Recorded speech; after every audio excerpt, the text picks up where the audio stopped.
آنکھیں چڑھا لی، نظریں آسمان پہ ڈالی اور آنکھوں سے گرنے والے آنسوؤں کو آنکھوں ہی میں پی گئے، اس کا ایک قطرہ بھی زمین پر نہیں گرنے دیا۔ پھر اس کا بھی جواب نہیں دیا، آگے بڑھتے گئے۔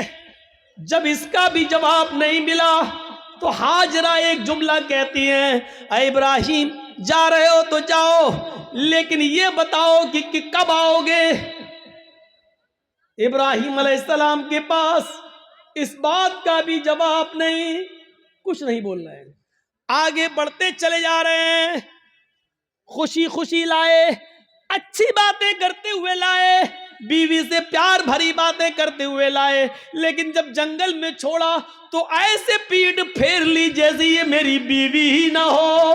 جو پوچھ رہی ہے اس کا بھی جواب نہیں، بیوی کے سوال بھی غلط نہیں ہے، صحیح کہہ رہی ہے کہ مجھے اکیلے اس بچے کو اکیلے چھوڑ کے جا رہے ہو، اور وہ بھی اس بیابان جنگل میں، لیکن جواب نہیں ہے۔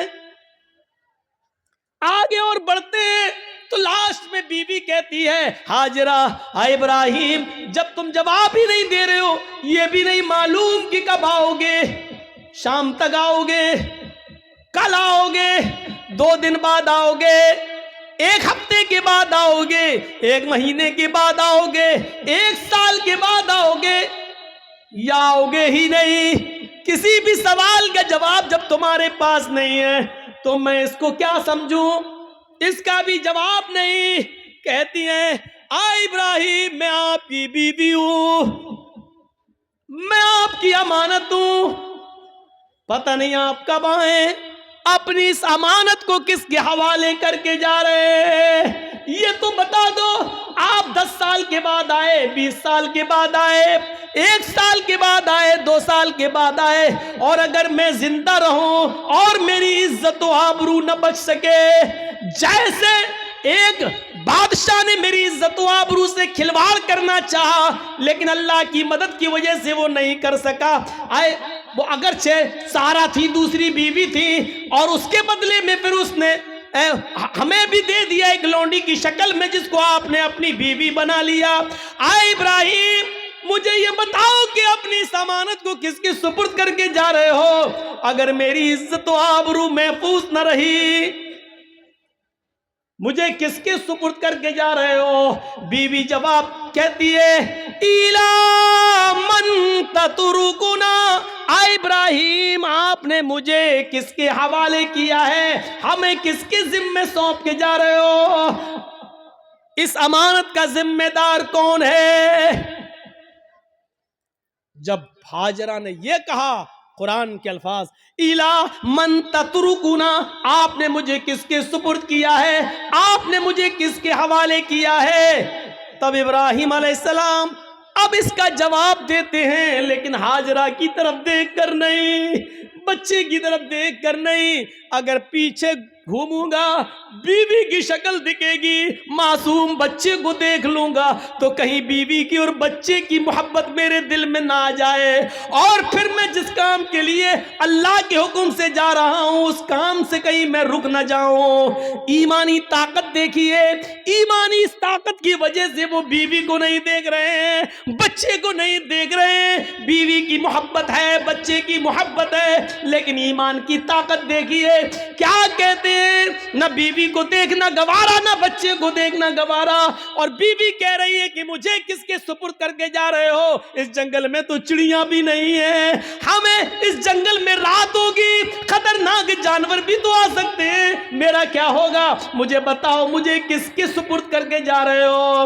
ابراہیم علیہ السلام نے قدم آگے بڑھاتے بڑھاتے چلتے چلتے جواب دیا، اللہ، آئے میری بیوی، میں نے تجھے اور تیرے اس بچے کو، میں نے تجھے اور اپنے اس بچے کو اللہ کے سپرد کر دیا، اللہ کے حوالے کر دیا ہے، یعنی اللہ نے مجھے چھوڑنے کا حکم دیا، میں نے اللہ کے حکم سے تجھے چھوڑا، اس بچے کو چھوڑا، میں کہاں جا رہا ہوں مجھے پتا نہیں، اللہ جہاں لے جائے گا میں جاؤں گا، جو حکم دے گا میں کروں گا، کب آؤں گا اس کا بھی کوئی پتا نہیں، جب تک اس کی اجازت حکم نہ ہوگا میں نہیں آؤں گا۔ آئے میری بیوی، میں نے تجھے اور اس بچے کو اللہ کے سپرد کر دیا ہے، اللہ کے حوالے کر دیا ہے۔ اب ابراہیم علیہ السلام کی بیوی کا بھی جواب سنو، جب دیکھ لیا کہ میرے شوہر نے مجھے اللہ کے سپرد کر دیا تو اس کے ایمان کی کیفیت دیکھو۔ اب ہاجرہ کے اندر بھی اللہ کا نام سن کر جو ایمان پیدا ہوا، جو ایمانی طاقت آئی، اب اس جنگل کے خطروں سے نہیں ڈر رہی ہے، اس بیابان جنگل سے نہیں ڈر رہی ہے، اس جنگل کے اندر رات میں کتنے خطرناک جانور آئیں گے ان سے نہیں ڈر رہی ہے۔ ابراہیم سے کہتی ہے جب آپ نے مجھے اللہ کے سپرد کر دیا، اللہ کے حوالے کر دیا، جائیے، اب آپ کو رکنے کی ضرورت نہیں ہے۔ اِذَن لَا يُضِيعُ اللَّهُ أَبَدًا، اے ابراہیم میری طرف سے اور بچے کی طرف سے بے فکر ہو جائیے، چنتا مت کریے، گھبرائیے نہیں، اللہ ہم کو ضائع نہیں کرے گا، اللہ ہم کو برباد نہیں کرے گا، اللہ ہمارا نقصان نہیں کرے گا، کیونکہ آپ نے مجھے اللہ کے حوالے کر دیا ہے، اللہ کے سپرد کر دیا ہے۔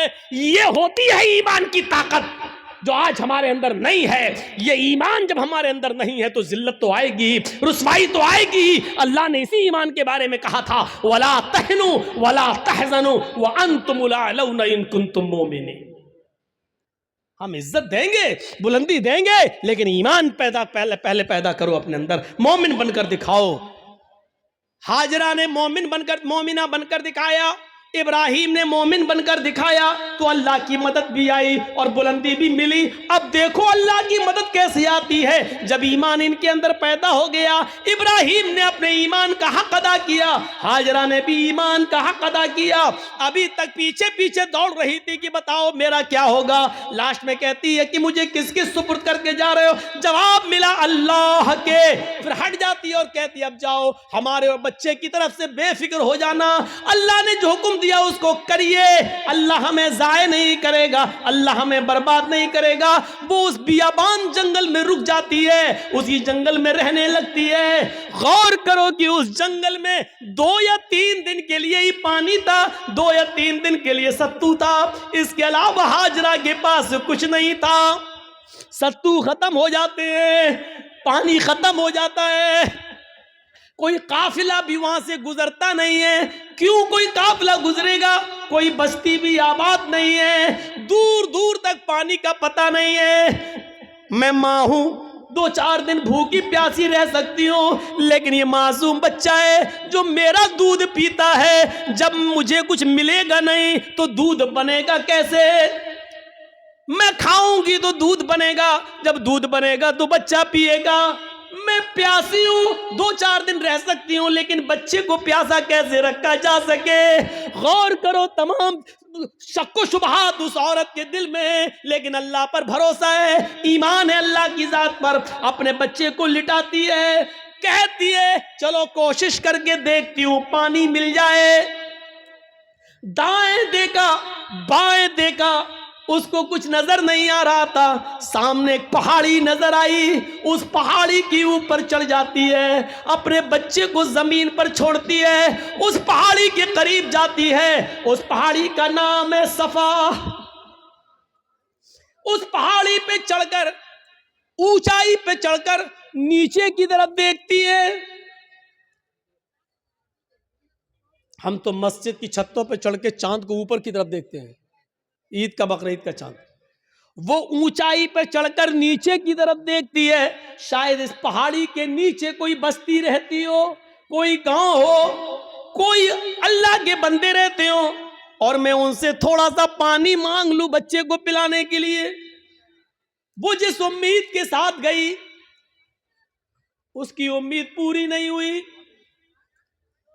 پہاڑی پہ چڑھ کے نیچے دیکھتی ہے، لیکن وہاں کوئی بستی نہیں ہے، کوئی آبادی نہیں ہے، کوئی گاؤں نہیں ہے۔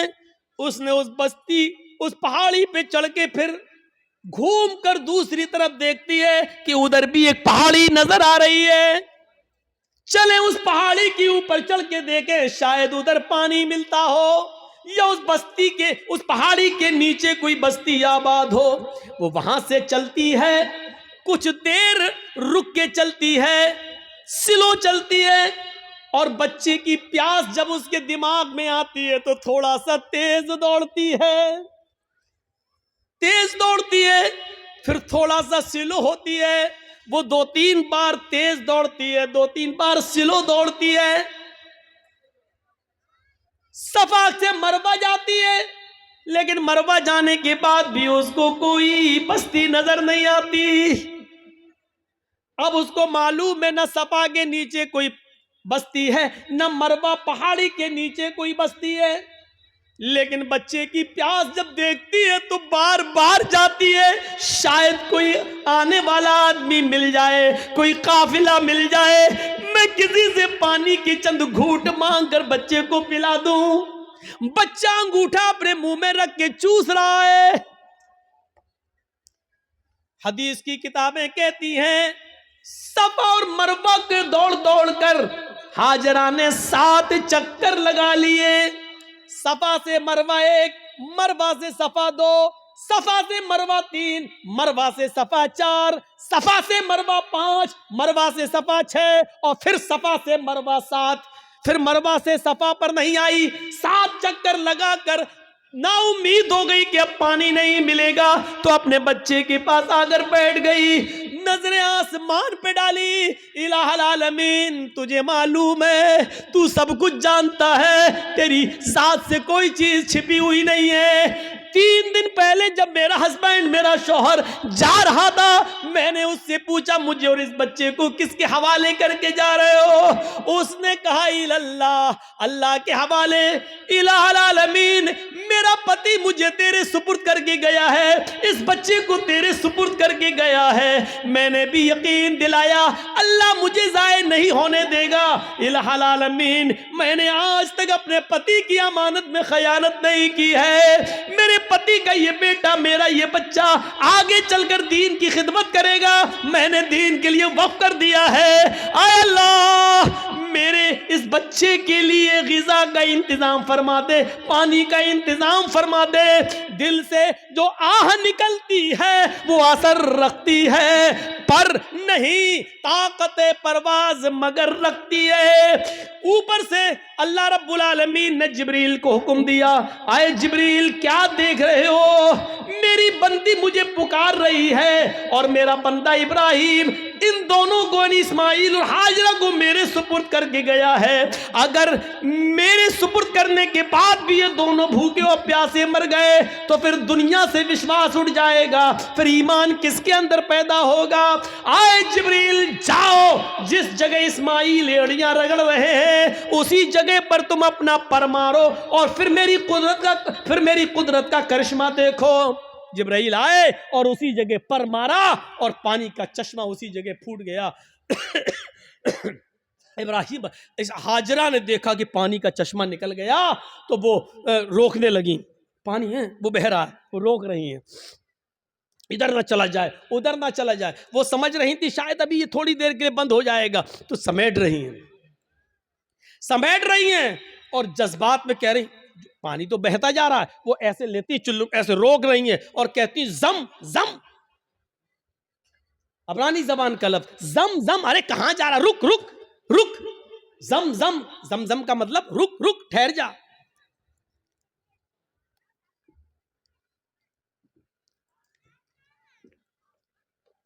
ٹھہر جا، رک جا، کہاں جا رہا، رک۔ یہ زمزم کا لفظ بھی اللہ کے رسول کو اتنا پسند آیا کہ آپ نے زمزم کے لفظ کو زمزم ہی رہنے دیا، اس کے لیے کوئی عربی کا لفظ استعمال نہیں کیا۔ رک رک، پانی نہیں رکتا تو انہوں نے مڈیر باندھ دی، وہی مٹی سے اکٹھا کر کے ایسے بناتی چلی گئی، مڈیر باندھ دی۔ اللہ کے نبی نے ایک بار خطبہ دیا تھا اور کہا تھا اللہ حاجرہ پر رحم فرمائے، اگر حاجرہ نے مڈیر نہ باندھی ہوتی تو اللہ اس پانی کو پوری دنیا میں پھیلا دیتا، اور جو چیز پوری عام ہو جائے تو اس کی قدر کم ہو جاتی ہے۔